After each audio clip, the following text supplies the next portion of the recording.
Thanks for joining in. We as a church have been recently honing in and diving into this concept of being on mission. And if I were to summarize everything kind of in a sentence or two, I would say that we're looking to re-engage, remind, and reinvigorate our faith by coming back to that fundamental truth that God Himself is on mission. We serve a missional God.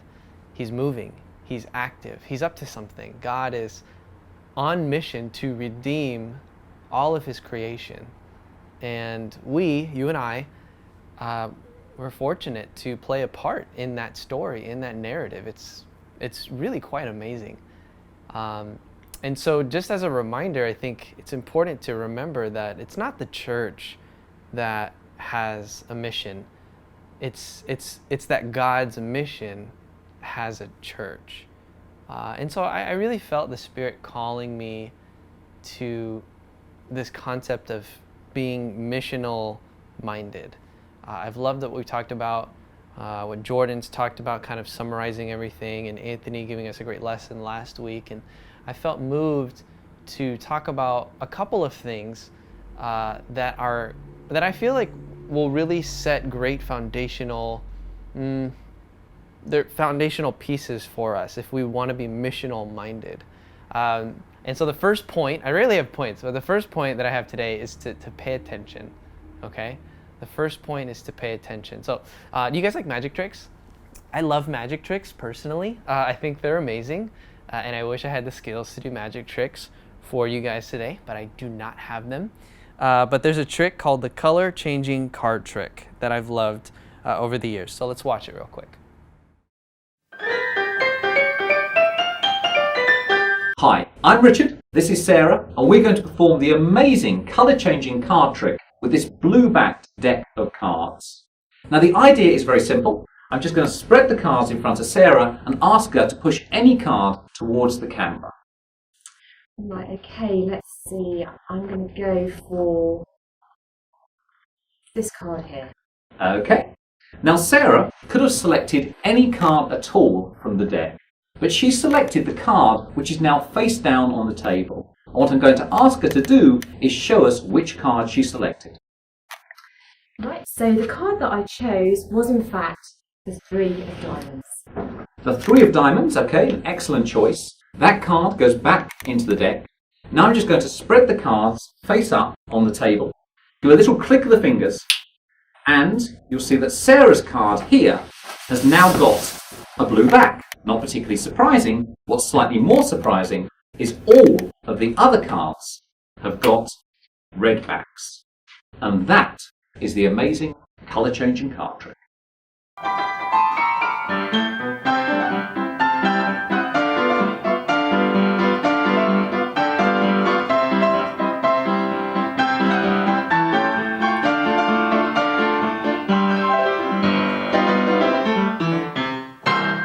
Hi, I'm Richard, this is Sarah, and we're going to perform the amazing colour-changing card trick with this blue-backed deck of cards.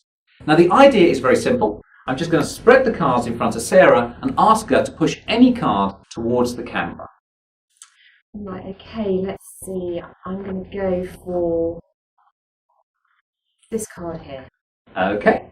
Now Sarah could have selected any card at all from the deck, but she selected the card which is now face down on the table. And what I'm going to ask her to do is show us which card she selected. Right, so the card that I chose was in fact the 3 of diamonds. The 3 of diamonds, okay, an excellent choice. That card goes back into the deck.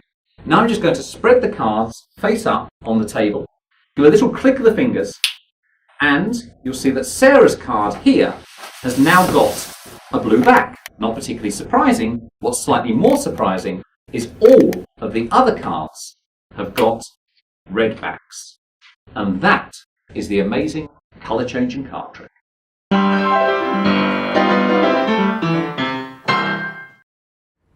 So the video really isn't about the trick at all. It's about something called attentional blindness. And attentional blindness is a term used to describe how narrow-sighted and unaware we actually are as humans. We completely miss what's happening in plain sight because we can be too busy focusing on something else. And we're very prone to miss the obvious because when our attention becomes focused on one part of reality, like we witnessed in this video, we miss other, sometimes even greater realities that are right in front of us. And so I wanted to read together a story told by Jesus that I think helps explain this attentional blindness that was talked about in this video and that I'm mentioning now. Let's look over in Luke chapter 10, verses 25 to 37, and it might be a familiar story for some of us. And it says in verse 25, "On one occasion, an expert in the law stood up to test Jesus. 'Teacher,' he asked, 'what must I do to inherit eternal life?' 'Well, what is written in the law?' he replied. 'How do you read it?' And he answered, 'Love the Lord your God with all your heart and with all your soul and with all your strength and with all your mind. And love your neighbor as yourself.' 'You've answered correctly,' Jesus replied. 'Do this and you will live.' But he wanted to justify himself, so he asked Jesus, 'And who is my neighbor?' In reply, Jesus said, 'A man was going down from Jerusalem to Jericho when he was attacked by robbers. They stripped him of his clothes, beat him, and went away, leaving him half dead. A priest happened to be going down the same road, and when he saw the man, he passed by on the other side. So too a Levite, when he came to the place and saw him, passed by on the other side. But a Samaritan, as he traveled, came where the man was, and when he saw him, he took pity on him. He went to him and bandaged his wounds, pouring on oil and wine.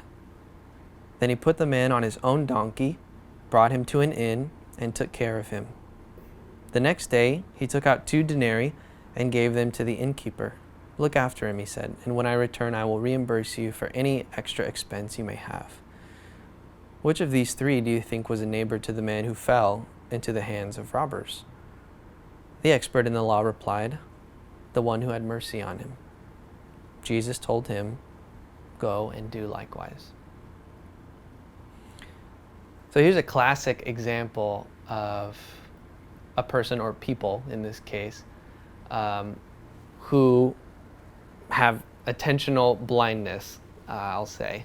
And then here's another classic example of a person who's on mission. In this example, the Good Samaritan. And this person that Jesus narrates about is probably not within the religious circle, yet that person is much more aware and on mission than you would probably even say most of the Jewish spiritual community of that time. Some of you guys are probably familiar with what is now known as the Good Samaritan study. And if you aren't, let me just recap it for you. I'll say it quick. But it's a study done on Princeton theology students. It was a study that was done on Princeton theology students who were given an assignment to preach on the Good Samaritan for a class. So participants were all told that they needed to walk to a nearby building to meet up with another member of the team and then give their sermon. They then, by random chance, were determined to be in one of 3 conditions. They were told one of 3 conditions. 1, that they had plenty of time and were early. 2, that they were on time but should head over now so as not to be late. Or 3, they were running late and they really needed to get over there as quick as they could. Okay, so this is where the fun part comes in. So everything was rigged, and all the participants found a fallen stranger in a narrow alleyway that they needed to go through in order to get where they needed to go, basically. And this stranger that was fallen was a part of the whole thing, and his role was to seem sick on the ground and in need of help. And so the catch was that the alleyway was only about 4 feet long, or wide. So to not help this guy meant you had to physically step over him. And long story short, this time constraint variable mattered a lot. So 63% of participants in the early condition stopped to help the stranger, 63%. 45% of the participants in the on time condition stopped to help the stranger, and 10% of the participants in the late condition stopped to help the stranger. So what does this all mean? It means that regardless of how much we may know about the Bible or be studying the Bible, or these guys were told to talk about the Good Samaritan. Regardless of how spiritual we may think we are, regardless of how many years we've attended church, I mean, it's very possible for us to miss the point of why we're even doing what we're doing. And we can become so unaware of our surroundings because we've got this one-track minded, laser-focused autopilot mode engaged that we miss out what's happening right in front of our noses. We need to pay attention, guys. We need to pay attention to what God's up to. In a recent study by a psychologist named Daniel Gilbert, he found that humans are mentally checked out 46.9% of the day. No idea how he got that figure, but it equates to just about half the day, right? And it's this mental autopilot that we kind of coast on, where people are not focused on the outside world or things in their immediate surroundings. They're just focused, or they're just in their own head, very unaware. And a common occurrence of this phenomenon happens when we drive from one place to another, particularly drives that we make on a consistent basis. And you probably know what I'm talking about, right? There've been probably many instances where you've driven to a place and you don't really remember the drive over or anything that happened on the drive. You just remember that you got from point A to point B. And that's another study that's been done too. People are just kind of on autopilot. And it's a part of who we are, especially in the society that we live in now. We're very touch and go, on the go. It's hard to be aware and mindful.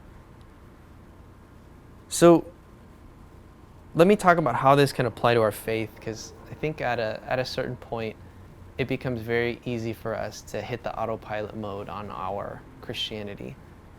And I think we've sort of set ourselves up for that in a way, just in how even we're structured. We do the same things every week, right? It's either, one of two things, right? We watch a lesson on Sunday, which has been kind of the norm for, past couple years. Or now, kind of where we're moving, and even pre-COVID, we would come to church. We'd know exactly where we'd sit. That's my spot. This is where I sit. You don't sit where I sit. And, I know when to rise for when we sing, and then I know when to sit, because after a certain number of songs, that's just the pattern of things. I know the preacher is going to preach and give 3 practicals at the end of the sermon that I'm supposed to do. And it's this patternized, mundane, redundant way of living, and it can seep into our faith. And what was once such a adventurous, I'm gonna say enchanted, because I'm gonna use that word later, enchanted relationship with the divine creator now becomes nothing more than this disillusioned, jaded, and very tired spiritual checklist that you need to make sure that you tick so that you don't feel guilty about it as a person. You feel what I'm saying? And I believe a lot of that starts with this attentional blindness that we've been talking about. We miss this bigger picture because our attention is elsewhere. We miss the opportunities granted to us by God to do good works, to preach the message of Jesus Christ, to embody the gospel by our deeds and how we live. Look at James chapter 2, verse 14. It's important and it's vital for our faith. It says, "What good is it, my brothers and sisters, if someone claims to have faith but has no deeds? Can such faith save them? Suppose a brother or a sister is without clothes and daily food. If one of you goes and says to them, "Go in peace, keep warm and well fed," but does nothing about their physical needs, what good is it? In the same way, faith by itself, if it's not accompanied by action, is dead. But someone will say, "You have faith, I have deeds. Show me your faith without deeds, and I will show you my faith by my deeds." You believe that there's one God. Good. Even the demons believe that and shudder. And what attentional blindness does when we lack mindfulness of what God's up to or what he might be up to in moments of our lives, we miss opportunities to embody the gospel and to show our faith by what we do. And I would argue that the way we live matters more than what we know about how we should live. I would argue that. And going back to the parable of the Good Samaritan, I mean, why do you think Jesus uses a priest and a Levite as the contrasting example to the Samaritan? Well, it's because they were the ones who knew the most, the ones with the most knowledge of what God desired. They knew the scriptures, and yet in this moment they failed to attend to what was happening right in front of them. And in doing so, they missed out on what was most important to Jesus. You see, if God is on mission, if he is working and living and active, then that means we should be paying attention to what might be happening, what he might be doing, and how he might be moving. Jesus asks the expert in the law, the expert in the law asks Jesus, like, who is my neighbor, right? And who the neighbor is. And, you know, Jesus tells him the story, and Jesus goes, well, so who was the one out of all of this? Like, who is the neighbor, the actual true neighbor? And the expert in the law answers him, well, I think it's the one who shows him mercy. And that's a very curious response, because it's something that Jesus preaches about multiple times, even in Matthew, right? It's just this curious coincidence, because what does Jesus say to the religious experts in Matthew 9:13? He says, "But go and learn what this means."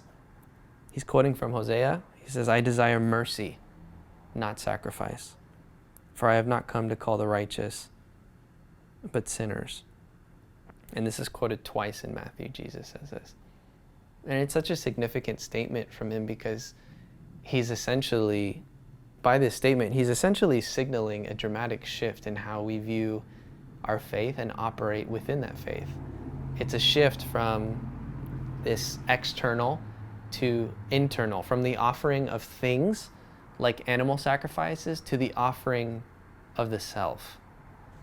And that's why the priest and the Levite could see a person robbed and left half dead on the side of the road and walk right past them, because their idea of faith was something that amounted to nothing more than a patternized series of repeated tasks and sacrifices, completely detached from the heart of the matter, resulting in a total lack of awareness and inability to see what God was doing right in front of them. Church, we got to pay attention. Your discipleship to Jesus must include a mindfulness and awareness of the Spirit's movement. Galatians 5:16 through 18. I'll remind us, it says, "So I say, walk by the Spirit, and you will not gratify the desires of the flesh. For the flesh desires what is contrary to the Spirit, and the Spirit what is contrary to the flesh. They're in conflict with each other, so that you are not to do whatever you want. But if you are led by the Spirit, you're not under the law." And you may remember, we've talked about this before, but it's about taking every step in line with the Spirit and being aware of the Spirit and walking beside him. Awareness of God's presence doesn't just happen. Doesn't just happen when we're on spiritual autopilot. It requires us taking off the blinders of this world, taking off the blinders of, I don't know, your phone or whatever devices we're addicted to, taking off the blinders of our worldly desires and pursuits. And it requires your intentional, effortful, and practiced mindfulness of what the living God is up to.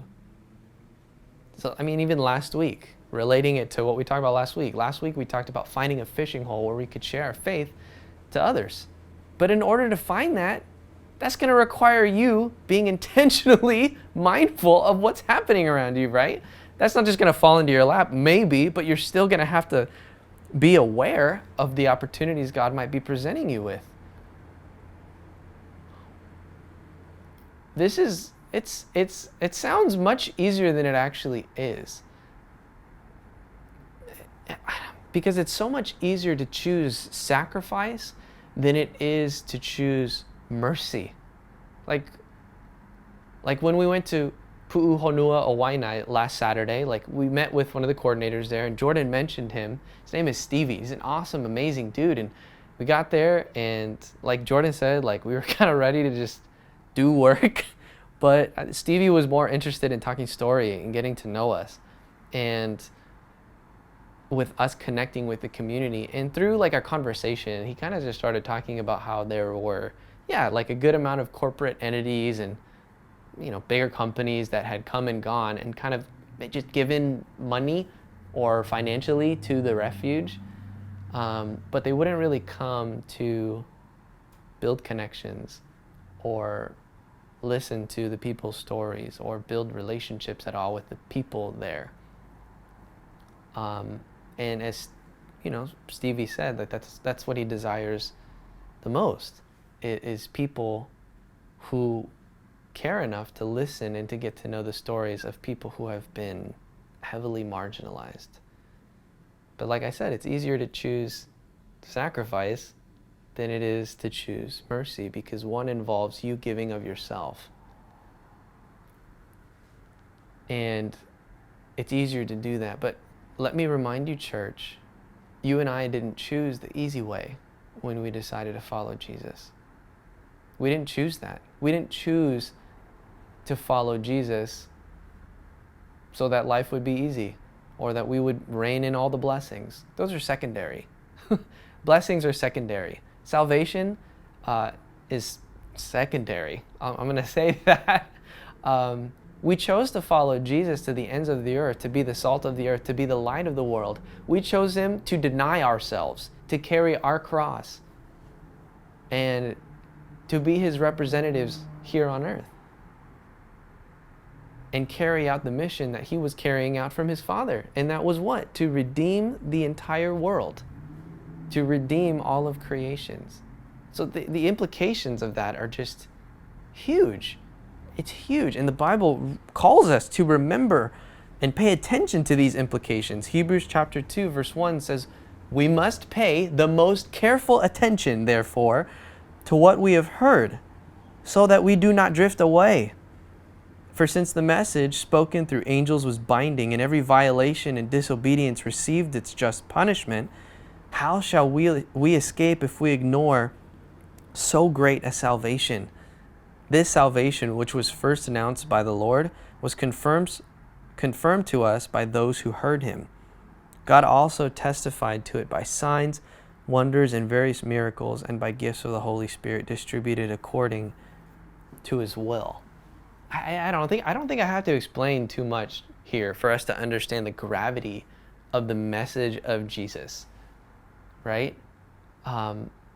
One, paying close attention to what we've heard prevents us from drifting away. And two, the message of salvation of Jesus Christ has implications that just cannot be ignored. Like, Jesus Christ is it. The message he brings of love, grace, and a relationship with our Creator is such a grand narrative and story. There's nothing greater than it. There is nothing greater. There is no greater purpose. There is no greater mission.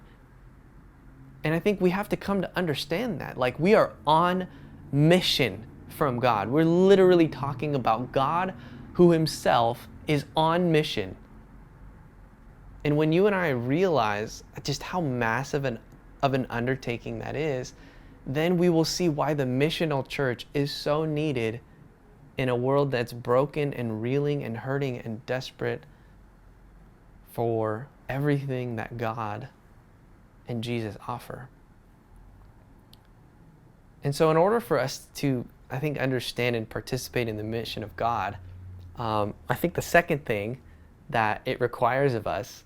And both of these things are not like do it kind of things. They're more like ways of being and mentalities. But the second thing I want to talk about is having this enchanted faith. All right, so you like, Nick, what the heck are you talking about with enchanted faith? Well, let me just give a background. Like 500 years ago, like the world was very enchanted, right? God was real. Angels and demons were very real. Like there was no question about this magical spiritual sense of being. And like I met with the pastor of Kawaiihau Church not too long ago. His name is Kahu Makuakane, and he was talking to me about even like the native Hawaiian religion. And he asked me a question. He goes, Nick, who do you think is more spiritual? Like us as who believe in God, or the Hawaiians who believe that everything was God, like this leaf, God, this sand, God, water, God. I mean, people who saw God in everything. That was just a world that we lived in not too long ago. But somewhere along the lines, because of reason and science and different things, the world has become very much less enchanted, and we sort of explain away everything. And what I want to call us back to is to having this enchanted faith. One, to pay attention to what God's up to, right? We got to wake up and snap out of whatever autopilot, robot mode we've got going on spiritually that we've been lulled to sleep in. And two is to rediscover the wonder and joy-filled adventure that we are on with God. Because that's what it is. Why do we need to talk about this? Because if you've been on autopilot in your faith, chances are you've become disillusioned with the church or with God, and you're some form of spiritual zombie. And what was once a vibrant, fresh, new, opportunistic relationship that you had with God Almighty. You remember that when you first got baptized? That has become a jaded, disenchanted shell of what it used to be. I know some of y'all can relate. You don't have to be a Christian that long to find yourself in a position like this. And I just want to call us as a church to re-find that spark and reignite that passion that you once had. And let me give you a concept that some of us may be familiar with. The concept is very familiar to anyone who has been in a relationship or who has ever fallen in love, right? When you first fell in love, you were very passionate. You were very visionary. You were very inspired, right? But if you ever chose to put that relationship on autopilot, that relationship becomes as stale as some month-old bread. You know what I'm saying? It doesn't work like that. Relationships they take effort. They take intentionality. They take you being aware. And in order for you to retain that enchanted love, you got to do some different things. You can't just do the same thing over and over and expect, the same result. But that, in many ways, this is what's happened to Christianity. Christianity has been watered down so much that for a lot of people, like, all it is a set of rules that you need to follow. And now most people think that the entire point of being a Christian is to be a good person, right? Like that's the entirety of Christianity, is to be a good person. And don't get me wrong, like, it's important to be a good person, but I'm pretty sure Jesus didn't die on the cross so that we would just be good people, right? Like that's what we see. We've shifted from this enchanted view of the world to a very rationale based approach to everything. Everything is explainable, and it's all very boring, and it's all very patternized, and it's all very whatever. For example, like modern phenomenon. Like, have you ever seen the Northern Lights, the Aurora Borealis? Oh no, that's actually just an interaction of the solar wind and Earth's magnetic field. Okay, cool, bro. Or what about a rainbow? That's one that may be more relatable to us who live in Hawaii. Is that magical? Oh no, that's just an occurrence when sunlight hits rain droplets and some of that light is reflected. And the electromagnetic spectrum is made of light with many different wavelengths, and so each is reflected at a different angle. Thus, the spectrum is separated, producing a rainbow. Cool, bro. Like, for sure. No, it's just cool. A rainbow is just awesome. And just because you can explain it away via science doesn't make it any less amazing. Just because you can explain something away shouldn't make it any less awesome. It's a rainbow. God is cool. God is awesome. Like, you wouldn't describe the harmonies of voices coming together, like when we come to church and sing, whatever. Like, you wouldn't describe the harmonies of voices coming together to form this beautiful melody. You wouldn't describe that as, I'm going to read from what I learned here, as isolated, adjacent, harmonic sinusoids from separate acoustic resonators at different frequencies, in which those vibrations hit the ear canal in such a way that it produces certain sound. Like, that's silly, right? That's a silly way to describe music. It's music. It's awesome. God has given us this capability. But I think in this disenchanted world, in this skeptic world that we live in now, it's seeped into our relationship with God. And all of a sudden, he becomes just something that lives on a page, right? Like just words on a text. And it amounts to us thinking we know everything about God. Therefore, we don't really need him that much. Like Job 38, like I love God's response to Job when Job tries to challenge him in whatever. In Job 38, verse 4, God says, "Where were you when I laid the earth's foundation? Tell me if you understand. Like, who marked off its dimensions? Surely you know, right? Like, who stretched a measuring line across it? On what were its footings set? Or who laid its cornerstones while the morning stars sang together and all the angels shouted for joy? Who shut up the seas behind doors when it burst forth from the womb? When I made clouds its garment and wrapped it in thick darkness? When I fixed limits for it and set its doors and bars in place? When I said, this far you may come and no further.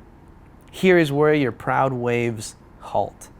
Have you ever given orders to the morning or shown the dawn its place, that it might take the earth by the edges and shake the wicked out of it?" Like, God is unexplainable.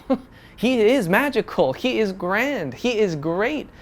And so we too cannot possibly limit God by simply, I don't know, projecting our rational beliefs onto Christianity. And so all of a sudden it just becomes following a set of rules and being a good person. God is not limited to words on a page. God's everywhere. God is in everything. And if we choose to pay attention, we will find a re-enchanted faith that is simply in awe of how glorious he is.